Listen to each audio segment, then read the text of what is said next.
cafe anyway.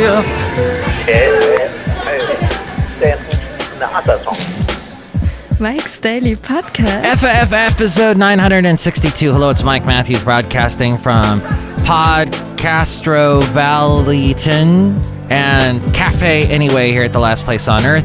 Today, the return of the much-loved news feature WOW SCHATZ WOW, where we look at some interesting recent space news stories. Space, it isn't just outside of our atmosphere anymore. Plus, we hear from Chely Shoehart, Mike's Daily Podcast, Floyd the Floorman, John Deere the engineer, and any more Mike's Daily Podcast atmosphere thing.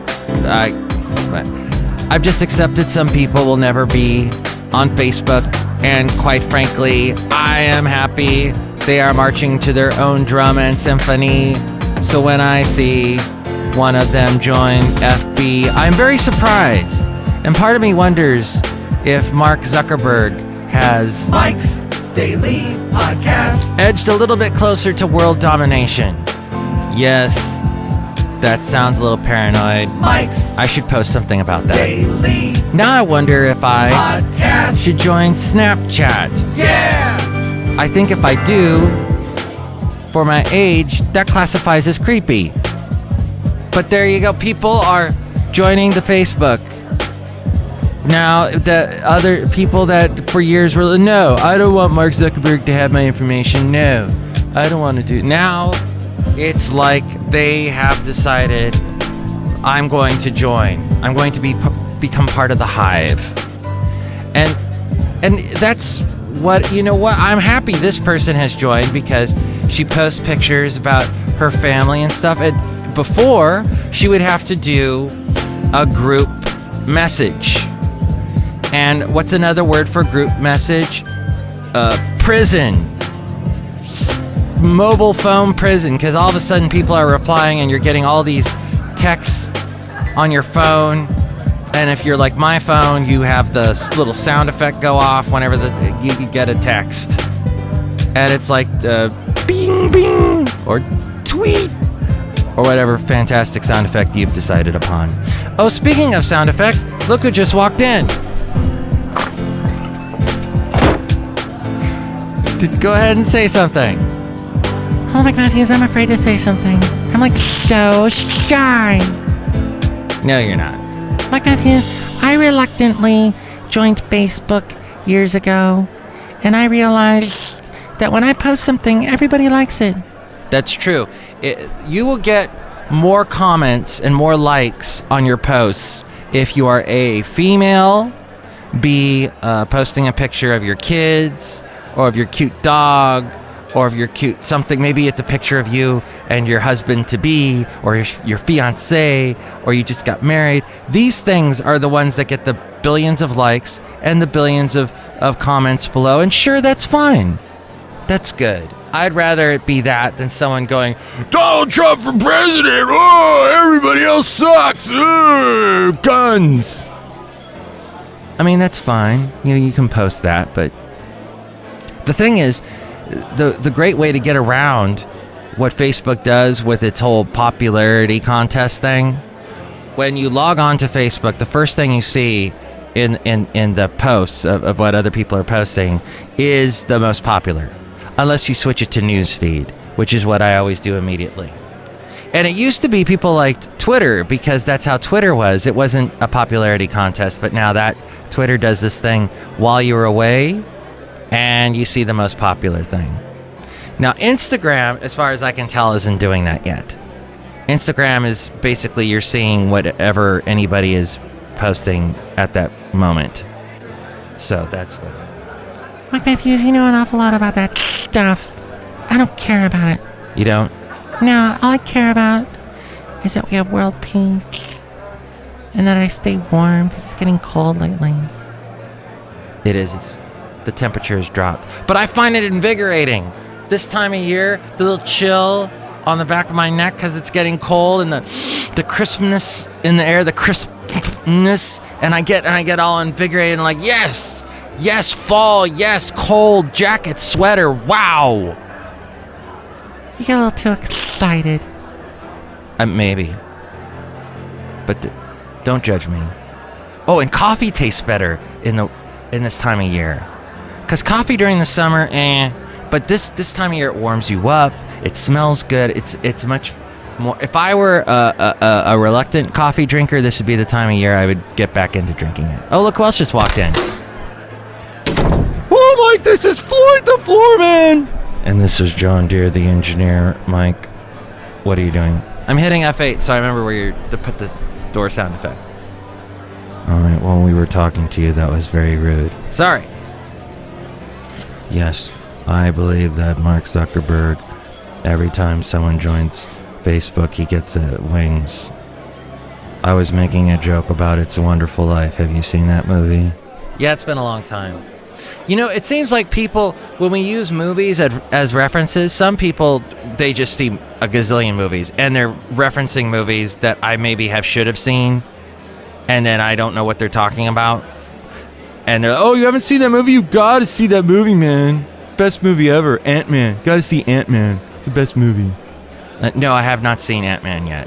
What? Best movie ever! No. Mike, you should go see Ant-Man. It's the best movie ever. I've heard that before, Floyd. Thank you. And coffee's delicious. Thank you, Floyd. Just don't spill it on the floor, because I'll have to clean it up, because I'm Floyd the Floorman. Excellent. So today, we are going to take a look at space, the final frontier, and go where no one has gone before. See, I took the Patrick Stewart version, not the William Shatner. William Shatner was, I guess he was sexist, so he had said where no man has gone before. That's a Star Trek joke. Mike, that was not a funny Star Trek joke, even for me, a Trekkie. Well, then, let's just say it was some interesting space stories, including something that just happened last evening. I'll get to that and remind you that we have the website, mikesdailypodcast.com, where you can see, if you often wondered, oh, I wonder what these characters look like. They've all been represented in cartoon form on the website, and you can see them all. Plus, I have many fantastic podcast pictures of, all sorts of scenery and things. There's a few selfies, but I keep the selfies to a minimum. Because in society, in the world, minimums are at a maximum with the selfies. If that made any sense. And then there's also where you can listen to us, all the places where you can listen to us. You can find that at mikesdailypodcast.com. If you want to email me, we read your comments in the section emails from email and your common not so comments. That is the links to do all that can be found at mikesdailypodcast.com. And as well as if you want to help us out and you shop on Amazon, if you're about to shop on Amazon right now, stop and click on mikesdailypodcast.com and then click on that little thing on the side that says Amazon, and you can purchase something and we get a little bit from that. It's wonderful. And then there's also if you want to become an inglorious Mike's Daily Podcaster and help us out through PayPal and have a greeting from all the Cafe Anyway characters, go to mikesdailypodcast.com for that. And finally, the podcast picture and all my past interviews and the blog are at mikesdailypodcast.com. Last show, we had talked about the whole thing. It was really early. Oh, Kevin stopped by. We talked about beer. That was good because he is quite knowledgeable about beer. He had, I don't know if I mentioned it, he had this Tornado t-shirt on, which is a fist holding a beer in its hand. And you see this sort of emblem everywhere now, but it looked quite cool. I like beer. I'm not going to drink.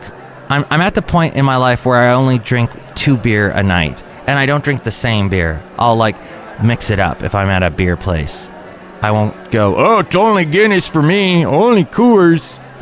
I'll I like the change. My tongue appreciates it.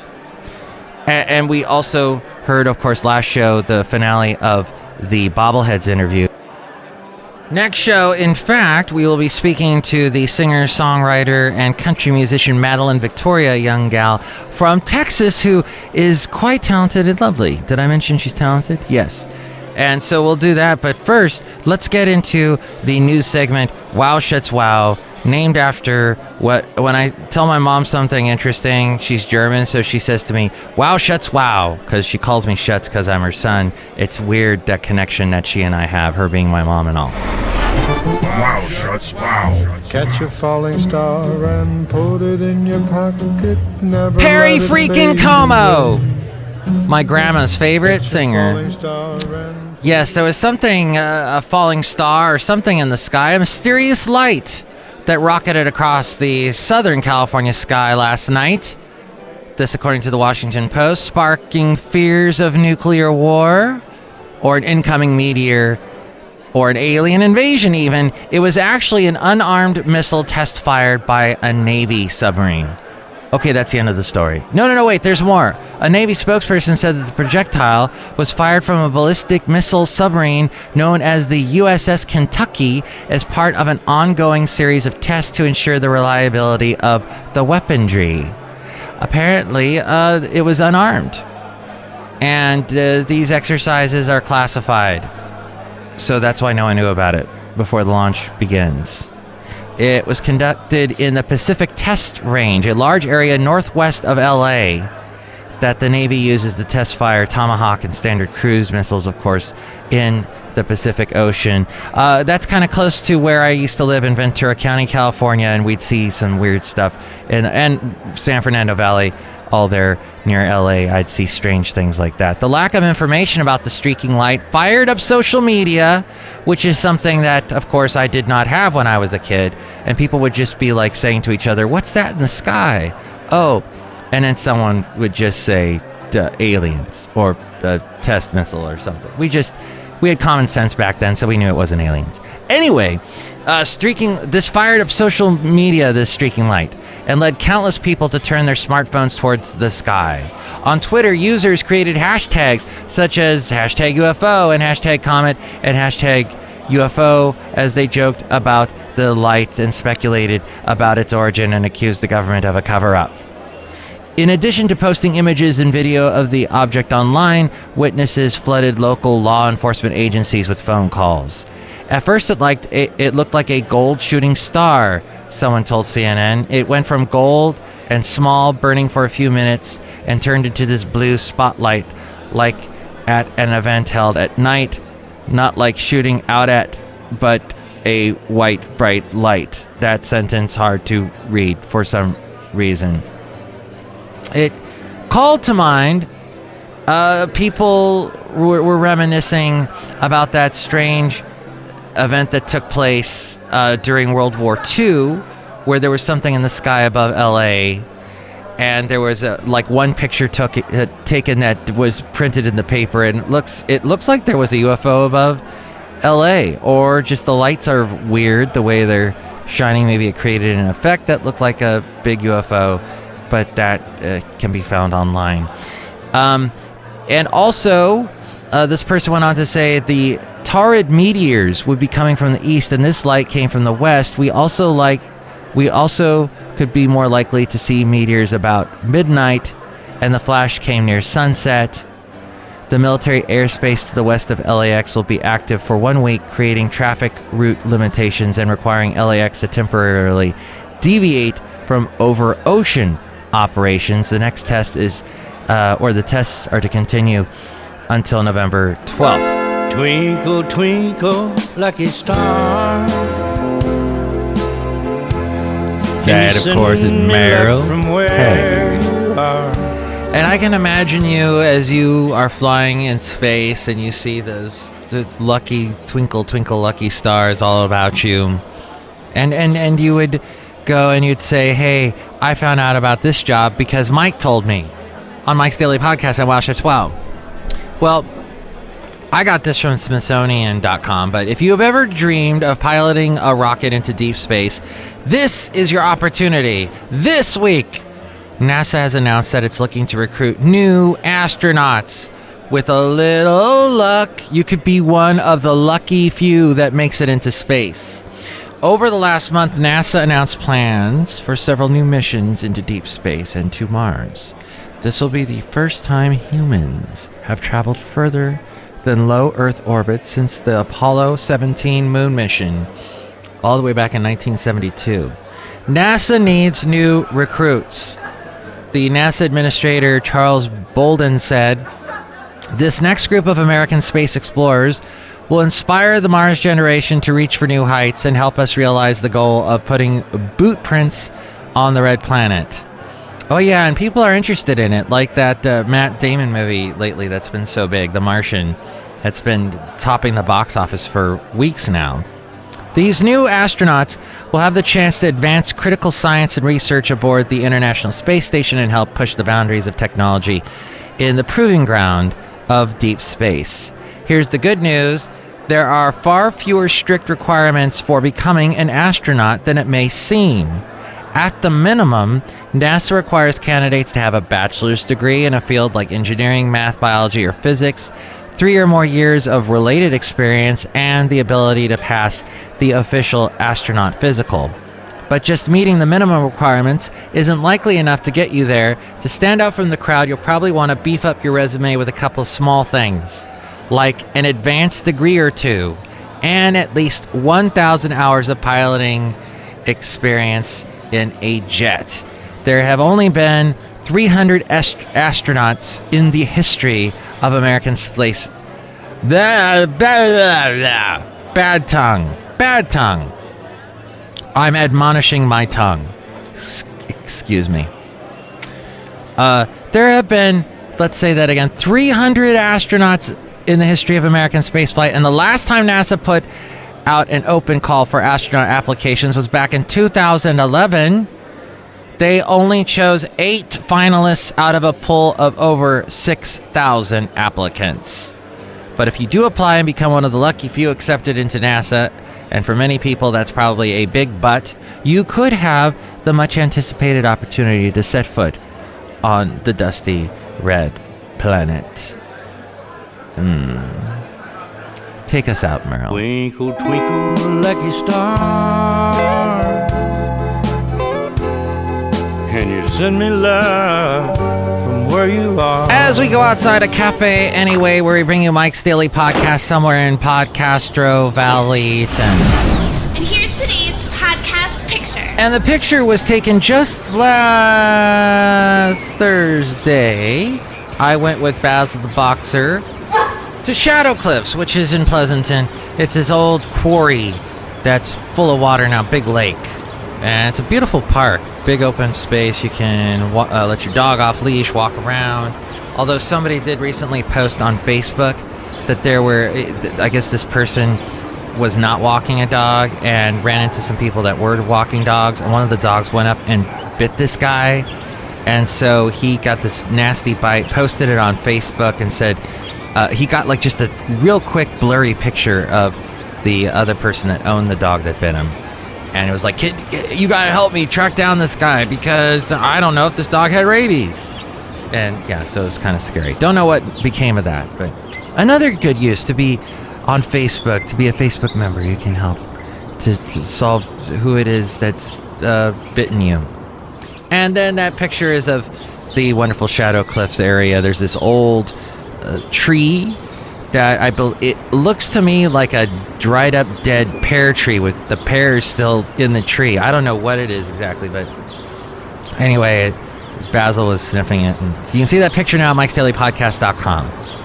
Mike Matthews, I love these pictures that you take of scenery, because I never go anywhere. I just stay here at cafe anyway all the time, and I don't have a life.